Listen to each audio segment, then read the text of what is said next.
तर भक्तीचा मार्ग आपल्याला समजा श्रद्धेच्या वाटणार एखाद्या श्रद्धा आंधळी असू शकते,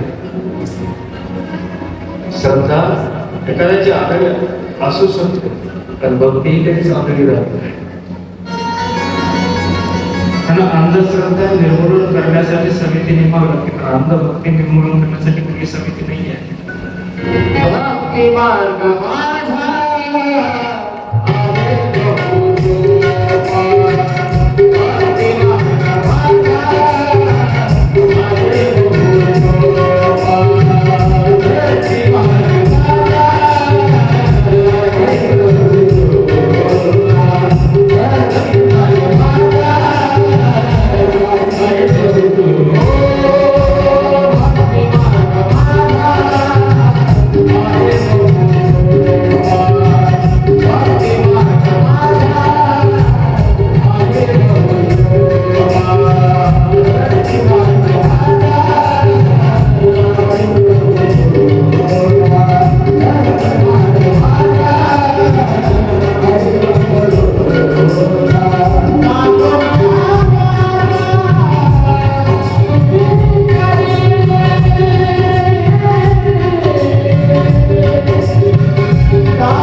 भक्ती मार्ग सोपा आहे, आता आम्हाला कळत नाही. भक्ती मार्गात चालायचं नसतं, भक्ती मार्गात राहायचं नसतं. भक्ती मार्गात कुठलंही काही वेगळं करायची गरज नाही.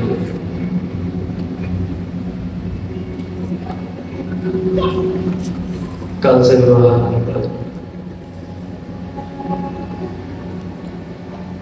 काल आनंद होता. अनेक वेळेला अनेकांनी आपल्याला एक गोष्ट सांगितली, भक्ती करत असताना परमार्थ करत असताना आज आमच्याकडे लोक प्रपंच सोडून भक्ती करायला लागतात, प्रपंच सोडून परमार्थ करायला लागतात. पण कलियुगामध्ये सगळ्यात श्रेष्ठ जर साधन असेल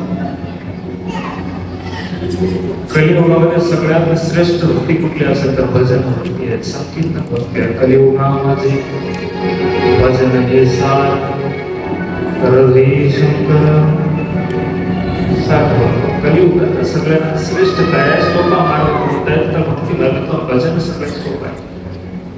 पण आपल्या प्रत्येकाला भजन येतं, बरं आम्हाला भजन येत नाही, काय करावं? भजन पूर्ण येत नाही असं व्यक्ती नाही आहे, प्रत्येकाला भजन येतं. भजन कशाला म्हणतात? मन ज्याला असतं त्याला भजन,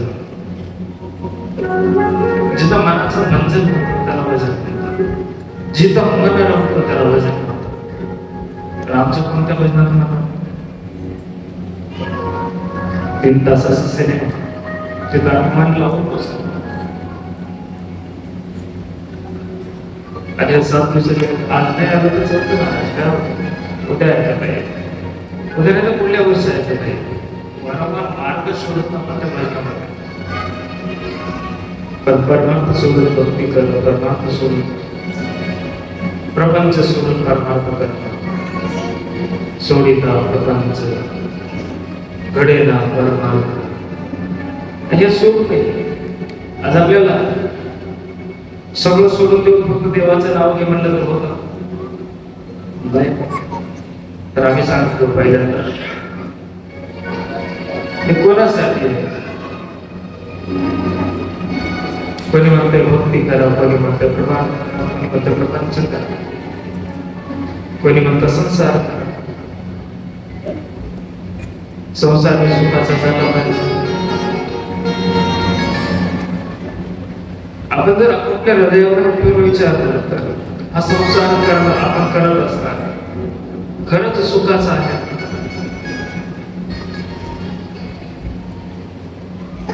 कधी कधी लोक आम्हाला विचारतात की महाराज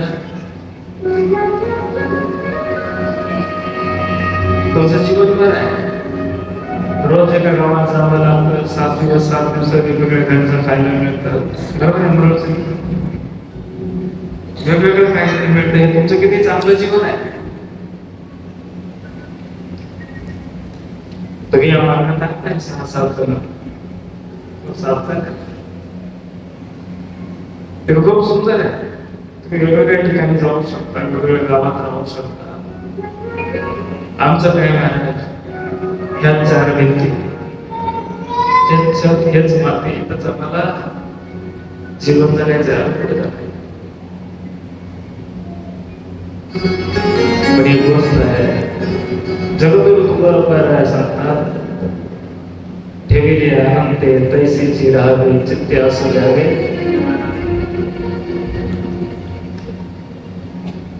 चित्तात समाधान पाहिजे, मनामध्ये समाधान पाहिजे. नाही तर आमचं गणपतीमध्ये आहे, चित्तघरामध्ये आम्ही इथं बसलेले असतो. जर एखाद्याला विचारलं तुम्ही सगळेच कथेमध्ये आहेत, तो कथेमध्ये असतात, बाकी सगळे बाहेर फिरायला गेले शरीराला पण आपण येतात. कुणाचं काही कामानिमित्तानं काम चालू आहे, कुणाचा बाहेरचा काय विचार करत असताना याच्यामध्ये विचार चालू आहे, कोणाचा उद्यापासून धोंड्याचा महिना अधिक महिना मास पुरुषोत्तम मास सुरू होणार आहे याचा विचार चालू असेल, कोणाचा जागतिक लेवलचा विचार चालू असेल, कोणाचा गाव लेवलचा विचार चालू असेल. पण कधी असे किती जण आहे म्हणून सांगतात सोडिता प्रपंच घडे ना सोडिता प्रपंच घडे ना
प्रपंच सोडून भरणार घडत नाही. हे कशासाठी समोर राहिलो? काल आपण शिवविवाह पाहिला, शिवभक्ती पाहिली, शिवरात्री व्रत पाहिलं. आज आपल्याला अनेक वेळेला गणपतीविषयी आपण सगळेजण जाणून गणपतीचा जन्म कसा झाला, गणपतीने कार्यकृती कोणती केली, किती वेळा युद्ध झालं, कोणाचा वध केला, गणपतीला काय आवडतं,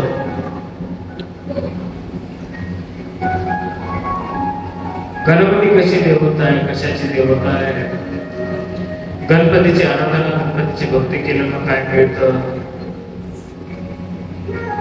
हे आपण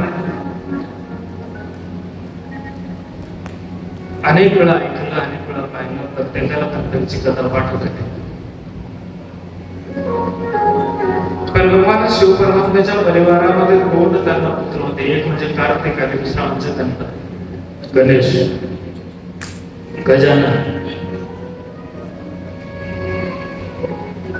गणपतीची नावं किती म्हणलं तर आपल्यालाही सांगता येतात.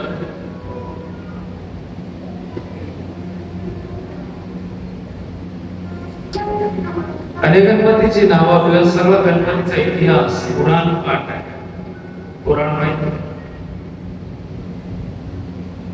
आणि गणपतीची भक्ती कशासाठी केली जाते तर 14 विद्येचा दातार आहे, 64 कलेचा दातार आहे. हे सगळं देत असणार हे कोण देत? मानवी जीवनातली कला कोणामुळे आहे? गणपतीमुळे आहे, गणपतीच्या आराधनेमुळे. पण कुठल्याही पूजेचा पहिला मान गणपतीला आहे. केव्हापासून आहे, कसा आहे, याची कथा आपल्याला अनेक वेळा ऐकायला मिळाली. आपण अनेक वेळा गणपतीचा जन्मही साजरा केला. पण या वर्षी आपण भगवान कार्तिक स्वामी विषयी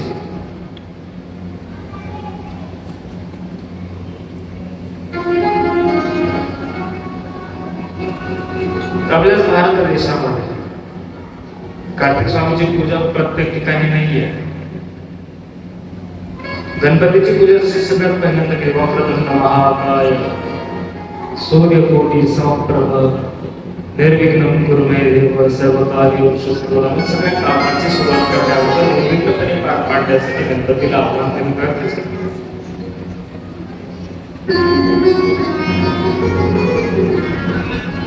गजाननं भूतगणादिसेवितं कपितजम्बूफलसारभक्षितम् उमासुतं शोकविनाशकारणं नमामि विघ्नेश्वरपादपङ्कजं. सगळे विघ्नाच्या अधीन आहेत, ज्यांनी सगळे विघ्न ज्याला सांगून घेतलं. सगळे विघ्न ज्याला मिळतात, सगळे विघ्न ज्याला त्याच्या स्मरणानं पळून जातात आमचे गणपती. ज्याच्या जीवनात कुठेच अपयश नाही येतात त्याला समजून त्यांची गणपतीची कृपा खूप मोठी झाली आहे.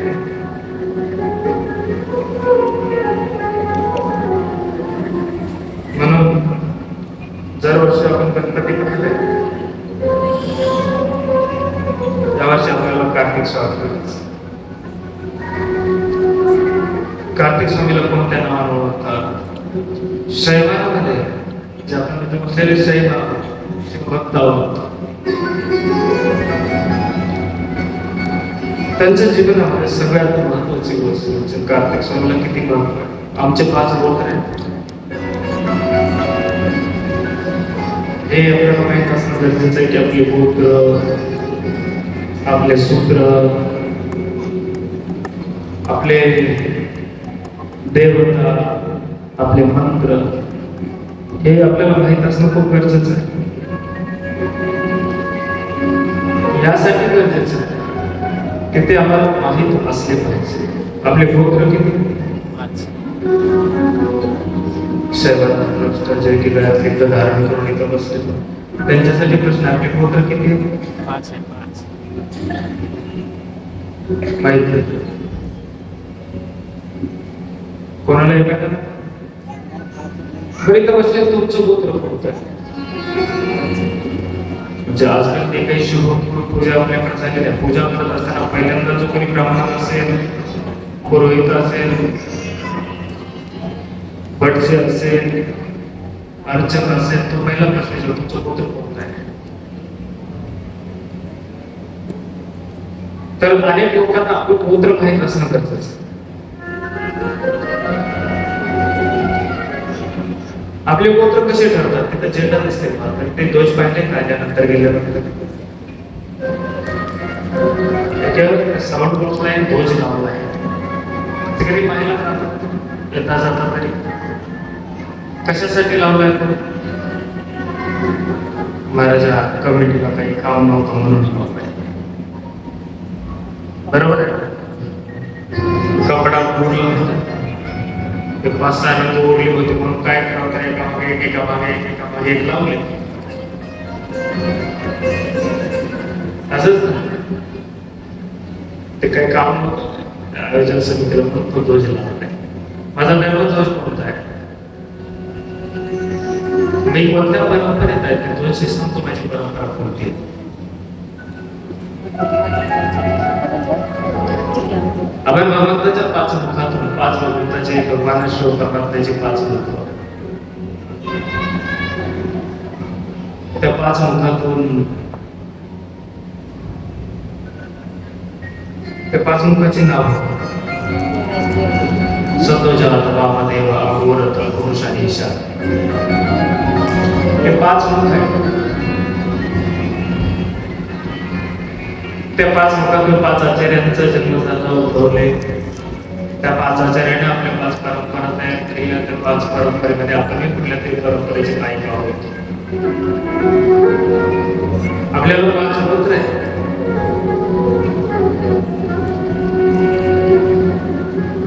त्यांना आम्ही पंचाचार्य म्हणून ओळखतो. त्या 5 जगद्गुरूंना 5 आचार्यांना आपण पंच आचार्य म्हणून ओळखतो.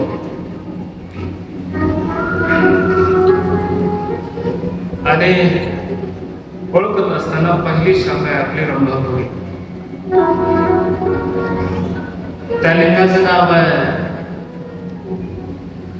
सोमेश्वर. स्थित कोल्हेलुपाक क्षेत्र, तेलंगणा प्रदेश मध्ये कोल्हेलुपाका नावाचं क्षेत्र आहे. तिथे सोमेश्वर लिंग आहे. त्या लिंगाचे तिथे उद्भव कळवलेले आमचे जगद्गुरू रेणुकाचार्य. ते आपले रेणुका शाखा आहे. त्यांचं गोत्र वीर आहे, त्यांचा रंग हिरवा आहे, त्यांचं सूत्र कडवेळी आहे. सगळं विचारलं पूजेला बसलं ना कधी ते अक्षर हातात दिले, तुमचं सूत्र गोत्र, कधी याच्यावर आपण लक्ष नाही देत, पण दिलं पाहिजे. मग इकडं आमचं गोत्र कशावर ओळखलं जातं? स्वामी हुशार असतात.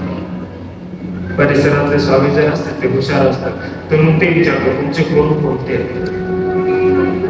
मग लोक सांगतात आम्ही अमुक अमुक मठाचे शिष्य आहेत, आमचे गुरु त्या मठाचे महाराज आहेत. कारण आपली ज्या परंपरेत वागतो त्या परंपरेला गुरु शिष्य परंपरा म्हणतात. आम्हाला बांधलेलं असेल एक परंपरा आहे, गुरुची एक परंपरा आम्हाला विशेष रूपाला बांधते. मग त्याच्यामध्ये कोणी रमापुरी शाखेला बांधलेलं आहे, कोणी उज्जैनी शाखेला बांधलेलं आहे, कोणी वैराग्य म्हणजेच केदार शाखेला बांधलेलं आहे, कोणी श्रीशैल शाखेला बांधलेलं आहे, कोणी काशी शाखेला बांधलेलं आहे. आपण बांधलेलं आहे. आपली परंपरा चालू आहे. म्हणून काय म्हणतो परंपरा असेल तर तुमचा परिपूर्ण झाला असेल, एकच अध्याय शिल्लक राहिला तुमच्या ओळखीचा. 16 अध्याय पूर्ण झाले. आज जे अध्यायाचं पारायण केलं त्याच्यामध्ये अनेक प्रकारचे जन्मदर्शन सांगितलं, जन्मतत्व सांगितलं, जन्मतत्वाच्या माध्यमातून मंत्र सांगितले, 5 मंत्र सांगितले. 5 मंत्राच्या अधीन ते माया पंचाक्षर, सूक्ष्म पंचाक्षर, स्थूल पंचाक्षर, गुरु पंचाक्षर, प्रसाद पंचाक्षर असं मूल पंचाक्षराचे 5 मंत्र सांगितले.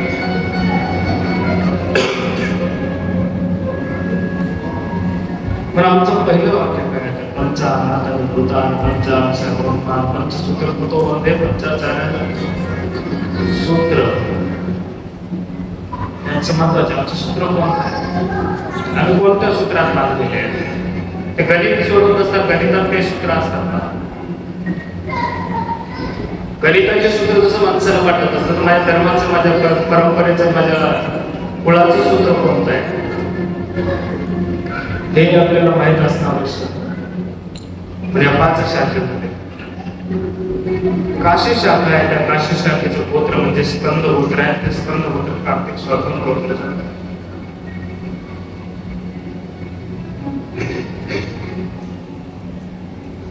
कार्तिक स्वामीचा जन्म कशासाठी झाला कुठल्या कामासाठी झाला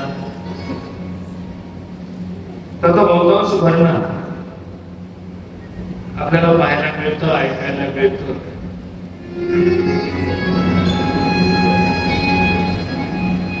तुम्ही सध्याला वर्तमानमध्ये 4-5 देवाला जाण्याची खूप परंपरा वाढली आहे आपल्याकडे कोणाला विचारलं कुठं जायचं त्याला काशीला जाऊ कोणाला विचारलं कुठं जायचंय तर त्याला उज्जैन महाकालला जाऊ सदैव ट्रेड येत असतं ट्रेड कसा ट्रेड लोकांच्या मनावर बहुतेकला ट्रेड कुठला आहे कुठं जायचं तर उज्जैनला नाही तर काशी पण तिथं काहीतरी बघणे असतात काय तिथं काहीतरी मिळणार आहे मग आजकाल लोकांना ती गंगा आरती पाहावी वाटते बरोबर आपण अनेक लोक प्रश्न विचारतात महाराज त्या गंगा आरतीला कसं जायचं विचार तिथं गेल्यानंतरच कळतं गंगा आरतीचं महत्व गंगा आरती का करतात तिथं नेमकं आहे का तर आपल्या धर्माचे विद्यापीठ आहे ध्यान सिंहासन आहे त्याच्या 5 लिंगातो 5 आचार्यांचा जन्म त्यामध्ये स्कंद गोत्र आहे आणि ते स्कंद म्हणजेच कार्तिक दक्षिण भारतामध्ये कधी रामेश्वरमला वगैरे गेला तर कार्तिक स्वामी नावाला कोणी ओळखत नाहीये स्कंद नावाला ओळखणार नाहीत पण तिथे एका नावाला ओळखतात ते म्हणजे मुरुगन त्या देवाचे नावच मुरुगन आहे त्याचा अर्थही तसंच तिथे इतर देवांना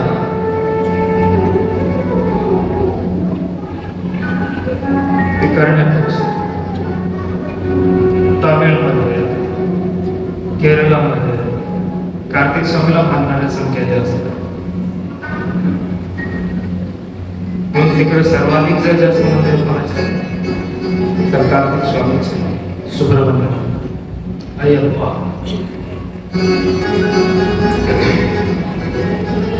आणि सगळे असतात आज आपल्याला त्या कार्तिक स्वामी विषयी जाणून घेतात मोठं कोण आहे 2 महात्मांचा जन्म झाला त्याचा मोठा कोण आहे दत्तवर्षी सांगितलं होतं गेल्या वर्षी कधी कोण होतं इथं बसलेले एवढं मला आठवत नाही म्हणून तुम्हाला विचार कोण होतं गेल्या वर्षी कधी 1 2 3 4 5 6 7 7 जण होते 8 जण होते एवढे जण होते बाकी सगळे नवीन आले यावर्षी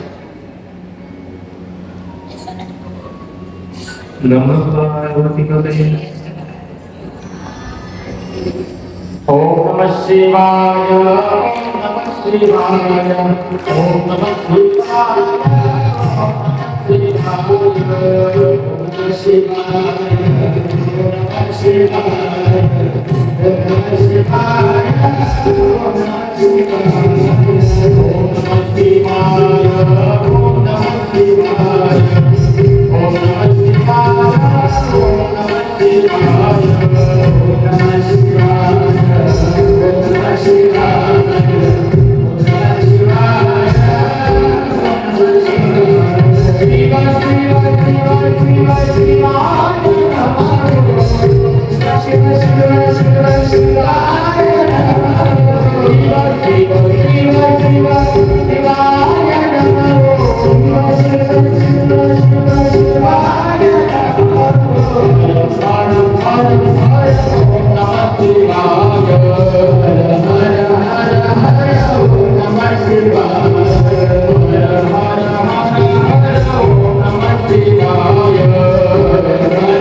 शिवमहापुराण भगवान की जय, शंकर भगवान की जय।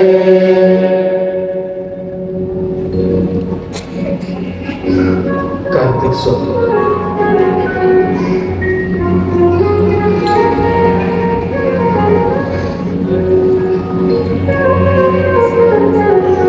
त्याला मला ओळखलं जातं. कार्तिक स्वामीचं मंदिर श्रीलंकेमध्ये, मलेशियामध्ये, सिंगापूरमध्ये सापडतात. असे लांब लांबचे देव माणसाला आवडतात, बरोबर आहे. जायला सध्या मोदी काकांना बंधन लागले ते दौऱ्यावर जाऊ नका म्हटले. भारताचे पंतप्रधान नरेंद्र मोदीजींनी सांगितले की विदेश वगैरे जवळचे देव शोधा, जास्त फिरू नका असं सांगितल्यामुळे यावर्षी काही विचार नाही आहे कार्तिक स्वामीला जाण्याचा तुमचा माझा नाही. हे भगवान शिव सोडून दुसऱ्या देवाला कधी जात नाही. सगळेच देव माझ्या शिवाचे आहे, सगळ्यांची उत्पत्ती माझ्या शिवापासून झाली आहे आणि सर्वात श्रेष्ठ देव हा शिव परमात्मा. सगळ्या देवांनी मिळून स्तुती कुणाची केली असेल तर भगवान शिव परमात्म्याची केली. उद्या मी वाईट साहित्यामध्ये उद्या जेव्हा सांगायची वेळ येईल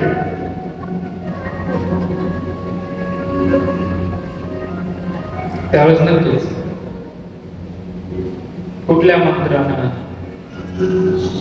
कुठल्या जागेवरती बसून कोणत्या देवतेनं भगवान शिवाला कशा प्रकारे प्रसन्न करून घेतले याचं वायव्य संहितेमध्ये सर्व उल्लेख आहे. अजून संहिता आणि कैलाश संहिता आपल्याला पाहिजे. उमा संहितेमध्ये सगळ्यात पहिल्यांदा त्यांचा विवाह सांगितला, कालापत्र करून घेतला.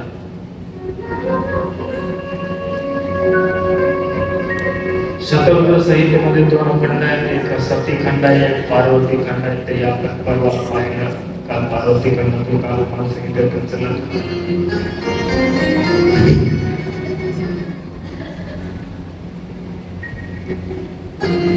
अरे पाहिलं असतं.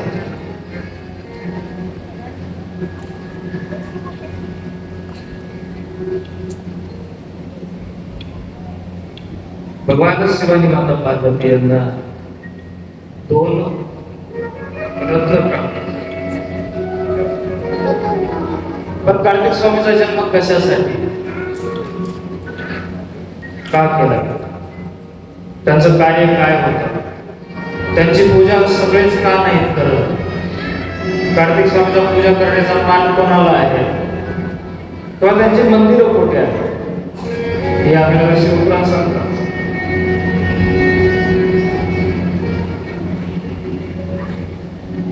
एक कार्तिक स्वामीची गोष्ट सगळ्याला माहिती आहे की पृथ्वीला प्रदक्षिणा मारायची. गणपती बाप्पा चतुर असल्या कारणाने त्यांनी स्वतःच्या आई वडिलांना म्हणजे माता शिवाला आणि पार्वतीला 3 प्रदक्षिणा मारल्या आणि पूजेचा अधिकार मिळवला. पण इमानदार असलेले पृथ्वी म्हणजे हे सगळं विश्व फिरून यायचे, 3 राऊंड मारायचे, 3 प्रदक्षिणा घालायचे, 3 वेळा फिरायचे. म्हणून इमानदारीला म्हणजे कार्तिक स्वामी गेले आणि जात असताना अनेक वेळेस त्यांना किती अडचणी आल्या, काय आल्या कथेमध्ये तेही सांगितले. आणि त्यांना पूजेचा मान भेटला नाही, अवमान झाला, अपमान झाल्याची भूमिका झाली, ते रागारागा निघून गेले. इथपर्यंत आपल्या सगळ्याला माहिती आहे. ते कुठं कुठं जाऊन राहिले, कुठं कुठं राहिले, तिथे तिथं आजही महिला तिथं जाऊन पूजेचा मान त्यांना नाही आहे. का नाही, कशासाठी नाही आहे?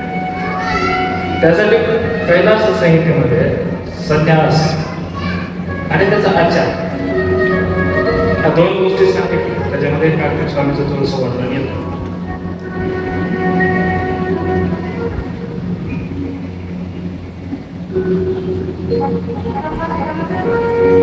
अगदी वर्णन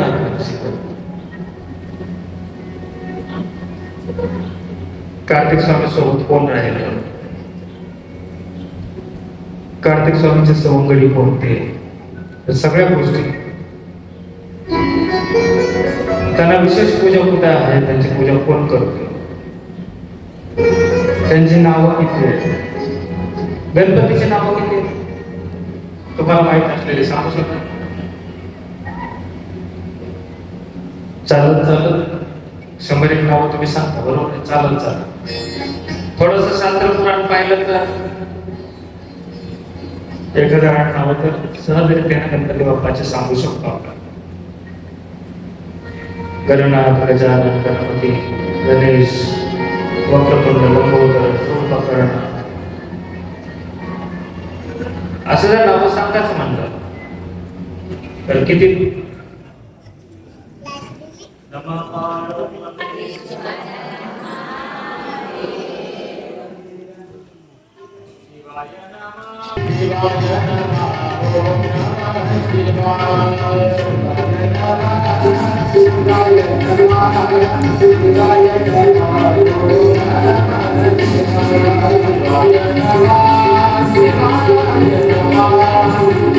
Shiva